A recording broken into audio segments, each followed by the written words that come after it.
ये बेलपत्र चाहे इसके हजारों हजार टुकड़े हो जाएं तो भी वो शिव को स्वीकार। उसी तरह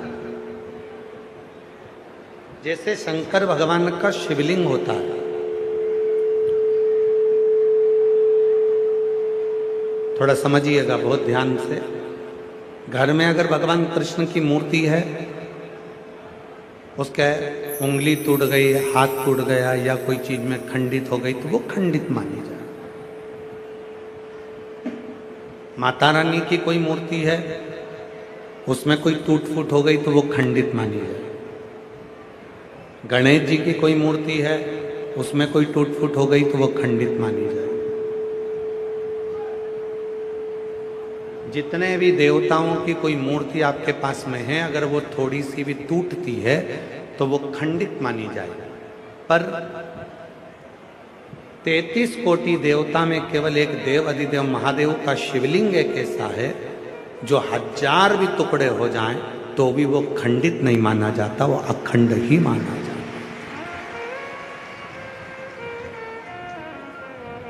वो खंडित नहीं कहलाया। आपके घर में अगर कोई शंकर भगवान का शिवलिंग रखा है, उसके 4 टुकड़े हो गए, 3 टुकड़े हो गए, कोई बच्चे ने उसको गिरा दिया, स्नान कराते कराते खंडित हो गया, उसके टुकड़े टुकड़े हो गए, 1000 टुकड़े हो गए उसके, तो भी वो खंडित नहीं कहलाए। वो खंडित नहीं हो सकता, वो अखंड है। शिवलिंग कभी खंडित नहीं माना जाता, उसको अखंड माना जाता। उसी तरह आपको बताया अभी कि ये बेलपत्र का एक पत्ता, ये दूसरा पत्ता, ये बेलपत्र का तीसरा पत्ता, ये तीनों पत्ते मान लो टूट गए, अलग अलग हो गए, आप चढ़ाने के लिए लेकर गए थे और ये पत्ते टूट कर अलग अलग हो गए, तो भी यदि आप इन तीनों पत्तों को एक साथ रखकर भी शिव को चढ़ा रहे हो तो भी वो अखंड ही माना जाएगा। वो खंडित नहीं, उसमें खंडता नहीं। अच्छा है शिव का, बुरा है शिव का। मात पिता तुम शरण गाऊं मैं किसकी, स्वामी शरण गाऊं मैं किसकी, तुम बिन और न दूजा, प्रभु बिन और न दूजा, आस करूं मैं किसकी, ओम जय जगदीश।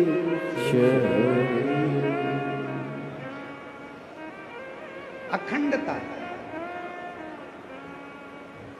आपसे एक प्रश्न करते हैं इसी संवाद में,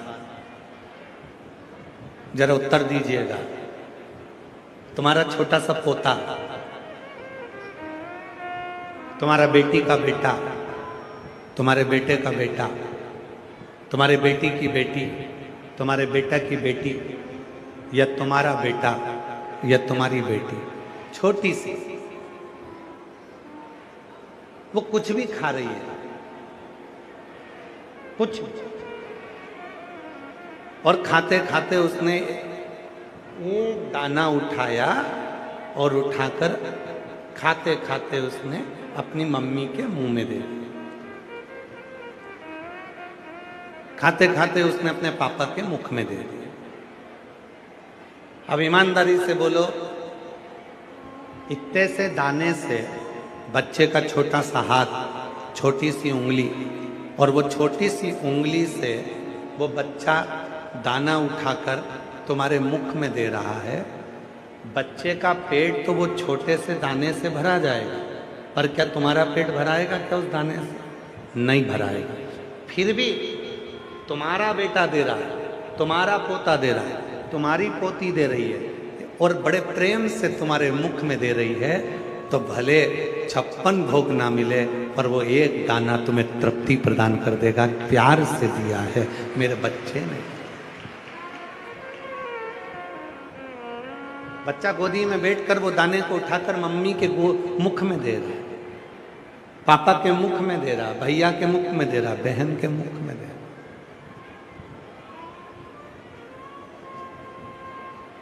छोटा सा दाना,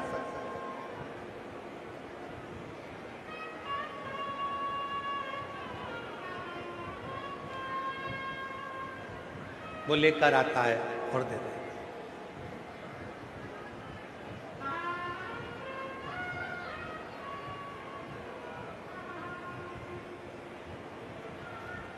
और वो इतना सा दाना हमको जो तृप्ति देता है, वो तृप्ति मूल हो जाता है। वो तृप्ति एक बिल्कुल छोटा सा दाना वो लाके दिया और उसमें हमको तृप्ति। अब वो दाना इतना बड़ा नहीं है, वो भोजन का कोरा इतना बड़ा नहीं है, पर वो दाना जो उसने प्रेम से दिया है वो तृप्त कर रहा है। जो उसने दिया है उसमें हमको तृप्ति मिली। उसी तरह आप पिता हो, भगवान शंकर पिता है, माँ जगत जननी दुर्गा भवानी माँ है। आप सब, हम और आप उस शिव के पुत्र पुत्री हैं, बेटा बेटी हैं। हम अगर अच्छा भी देंगे तो भी वो स्वीकार करेगा, और हम उसे बुरा भी देंगे तो भी वो स्वीकार करेगा और खुश होगा कि मेरे बच्चे ने कम से कम मुझे कुछ तो दिया, कुछ तो प्रदान करा।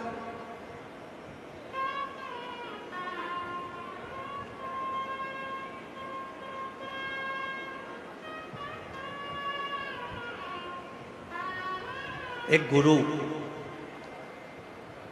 अपने चेले के साथ में भिक्षा मांगने गए और गुरुजी ने आवाज लगाई, माता भिक्षाम दे। बच्ची दौड़कर अंदर गई, अपनी मां से कहा कि मां दरवाजे पर कोई गुरु आए हैं, भिक्षा मांगे। मां ने कहा जाकर कह दो कि हमारे घर में अभी कोई है नहीं। बच्ची ने बाहर जाकर कह दिया, माँ बाबा अभी हमारे घर में कोई नहीं है। बाबा ने कहा बेटा थोड़ी सी तो भिक्षा दे दो। बेटी फिर अंदर गई कि बाबा तो जा नहीं रहा, भिक्षा लिए दे दो। माँ ने कहा कह दो कि हमारे घर में अभी कुछ भी नहीं है। बेटी ने जाकर कहा बाबा हमारे घर में कुछ भी नहीं है। बाबा ने कहा बेटा मैं बिना भिक्षा के जाऊंगा नहीं। एक काम कर, झाड़ू लगा दे, थोड़ा सा कचरा मेरे कमंडल में डाल।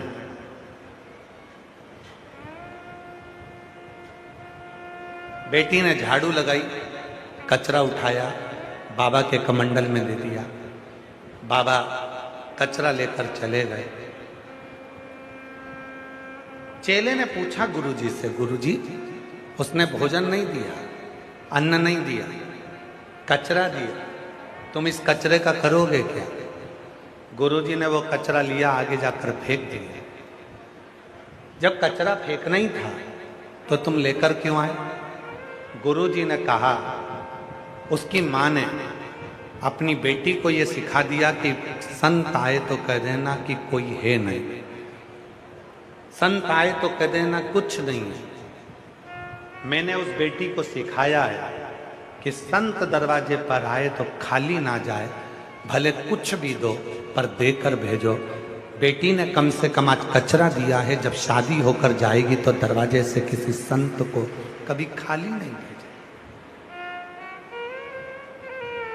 देने की जो आदत है वो बचपन से होती, प्रार्थना की जो आदत है वो बचपन से होती।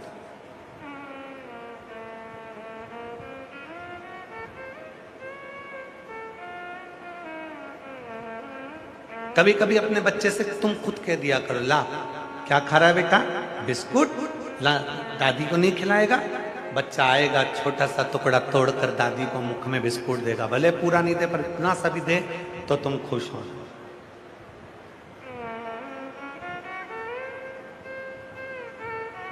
प्रसन्न होना। मेरा भोला बाबा ऐसा ही है। मेरा भोलानाथ ऐसा ही है। सारी दुनिया ने उसके लिए कहा कि शंकर जी को अखंड बेलपत्र चढ़ाया करो, टूटी हुई बेलपत्र शिव जी को नहीं चढ़ाना चाहिए। शंकर भगवान को टूटी बेलपत्र नहीं चढ़ती। किसी ने कह दिया शंकर जी को ये नहीं चढ़ता। शिव को जिसने जान लिया कि शंकर हमारा बाप है, हमारा पिता है, जैसे घर के बच्चे अपने पिता के मुख में छोटा सा भी दाना देते हैं तो पिता संतुष्ट हो जाता है, उसी तरह बेलपत्र चाहे कैसा भी हो, वो बेलपत्र जब शिव को दिया जाता है तो वो पूर्ण ही माना जाता है, उसकी पूर्णता माना। कई लोगों का शरीर बेकार हो जाता है, कष्ट हो जाता है, रोग आता है, बीमारी आती है, और वो उसने सुना कि सियोर वाले बाबा ने कहा है कि बेलपत्र चढ़ी हुई खाना चाहिए। अब सियोर वाले बाबा ने क्या कहा कि जब तुम बीमार हो, तकलीफ में हो, तुम्हें रोग है, तब बेलपत्र खाओ। अब कई लोगों की तो आदत हो जाती है कि रोज रोज बेलपत्र खाने लगते हैं, रोज ही बेलपत्र खाने लगते हैं। नहीं, सियोर वाले बाबा ने कहा कि जब तुम्हारा स्वास्थ्य खराब है तब बेलपत्र शिव की चढ़ी हुई प्रसाद के रूप में शंकर जी के सामने से जब बेलपत्र चढ़ी हुई उठाओ तो उनसे कहो, बाबा आप महामृत्युंजय हो, आप मृत्यु को जीतने वाले हो।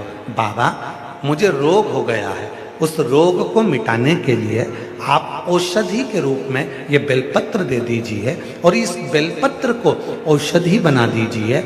जब आप ऐसा कहकर भगवान शंकर को महामृत्युंजय के रूप में बोलकर उनसे औषधि मांग कर लाओगे, तब उस बेलपत्र को खाओगे तो बेलपत्र असर करती है। और एक बात और याद रखना, हम पूरी बेलपत्र को नहीं खा सकते।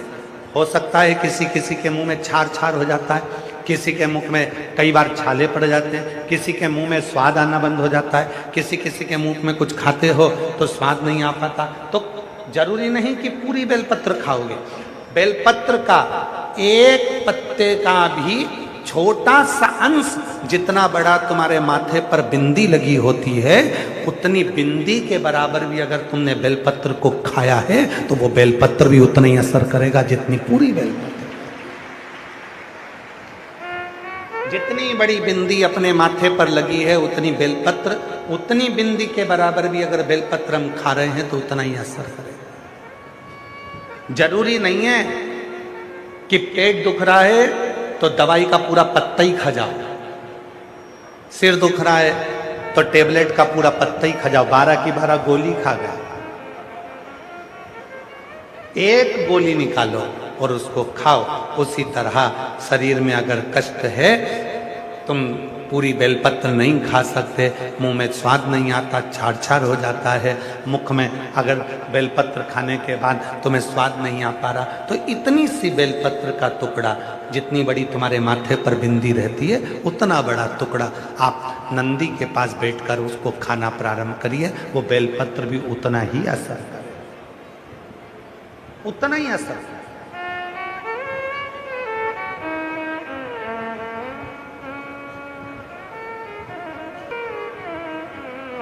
जब नींद नहीं आती है रात्रि को, शिव जी की 5 लड़कियों के नाम बोले जाते हैं, बेटियों के नाम बोले जाते हैं। सबको याद है वो नाम? साथ में बोलेंगे। पहले नंबर पर जया, दूसरे नंबर पर विषहरा, शामली बारी, दौतली और देव। कई लोग ऐसे हैं जो नींद की गोली खाकर सोते हैं, उनके लिए सबसे सुंदर तरीका है, आज ही प्रैक्टिकल कर कर देखना कि सियोर वाला बाबा झूठ तो नहीं बोल रहा है, क्योंकि अभी तो हम तुम्हारे यहाँ 3 दिन हैं, तुम पकड़ सकते हो, हमको बोल सकते हो कि हमने आज ही प्रैक्टिकल करा था तो भी हमको नींद नहीं आई। आज ही प्रैक्टिकल करो, नींद की गोली मत खाना। शिव जी की 5 लड़कियों का नाम लीजिए। पलंग पर सोते समय जब आपने पूरा मोबाइल वगैरह सब देख लिया, अब सोने का समय आ गया, उस समय पर मोबाइल को बंद कर कर रखो और हाथ की अंजलि में थोड़ा सा जल लो। जया, विषहरा, शामली वारी, दौतली देव शिव जी की 5 लड़कियों का नाम लेकर थोड़ा थोड़ा जल हाथ में लेकर जो शंकर का चढ़ा हुआ जल है